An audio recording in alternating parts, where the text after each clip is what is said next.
Lamine Yamal, പേര് തന്നെ ധാരാളം. ഒരു ജനറേഷണൽ ടാലൻ്റ് ആയിട്ട് മാറിയിരിക്കുകയാണ് ഈ ഒരു 17കാരൻ. ബാഴ്സലോണയുടെ ഈ ഒരു ലാലിഗ ടൈറ്റിൽ നേട്ടത്തിൽ, അതുപോലെ തന്നെ super Copa del Rey, UCL അവർ സെമി ഫൈനലിൽ പുറത്തായെങ്കിലും അതുവരെയുള്ള ഈ ഒരു 17കാരൻ പയ്യൻ്റെ പെർഫോമൻസ് എന്ന് പറയുന്നത്, അദ്ദേഹം ഗ്രൗണ്ടിൽ കാണിക്കുന്നത് ഒട്ടും നോർമലായിട്ടുള്ള കാര്യങ്ങളൊന്നുമല്ല. പണ്ട് വർഷങ്ങൾക്ക് മുമ്പ് പ്ലേയേഴ്സും കോച്ചുമാരും എല്ലാവരും ഒരേ സ്വരത്തിൽ പറഞ്ഞൊരു സംഭവം ഉണ്ടായിരുന്നു.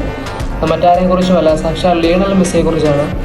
ഈ ഒരു പ്ലെയറിനെ എങ്ങനെ മാർക്ക് ചെയ്യണമെന്ന് അറിയത്തില്ല, ഇദ്ദേഹത്തിന് എതിരെ എന്ത് ടാക്ടിക്സ് ഞങ്ങൾക്ക് പ്രയോഗിക്കണമെന്ന് അറിയത്തില്ല. കാരണം മെസ്സിക്കെതിരെ ഒരു ടാക്ടിക്സ് ഉണ്ടാക്കുക, അത് കളിയിൽ നടപ്പിലാക്കുക എന്ന് പറയുന്നതൊക്കെ വളരെ പാടുള്ള കാര്യമാണ്.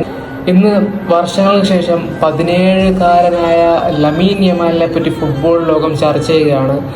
ബസ്റ്റോണിയൊക്കെ പറഞ്ഞിരിക്കുന്നത്, ഇതുപോലൊരു പ്ലെയറിനെ ഞാൻ എൻ്റെ ജീവിതത്തിൽ ഇതുവരെ നേരിട്ടിട്ടില്ല എന്നാണ്. മെസ്സിയെ ലമീൻ യമാലോട്ട് കമ്പയർ ചെയ്യുമല്ല, പക്ഷെങ്കിൽ ഇന്ന് ലമീൻ യമാൽ ഈ ഫുട്ബോൾ ലോകത്ത് ഉണ്ടാക്കുന്ന ഇമ്പാക്റ്റ് അത് ചെറുതൊന്നുമല്ല. വെറും 17 വയസ്സ് മാത്രമേ ഇദ്ദേഹത്തിന് പ്രായമുള്ളതെന്ന് പറയുമ്പോൾ അത് ഒട്ടും നോർമലുമല്ല. കാരണം അമ്മാതിരി കളിയാണ് ചെറുക്കൻ കളിച്ചുകൊണ്ടിരിക്കുന്നത് ബാഴ്സലോണയ്ക്ക് വേണ്ടി. ബാഴ്സലോണയുടെ അവസാന മത്സരം എസ്പാനിയുള്ള മത്സരത്തിൽ ലമീൻ യമാൽ 52-ാം മിനിറ്റ് ഒരു സാധനം പോസ്റ്റിൻ്റെ ടോപ്പ് കോർണറിലോട്ട് അടിച്ച് കയറ്റുന്നുണ്ട്.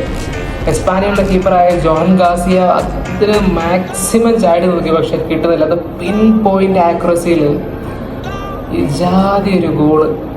അത് കഴിഞ്ഞ് ലമീൻ യമാലിൻ്റെ ഒരു സെലിബ്രേഷൻ ഉണ്ട്. എന്താ രസം!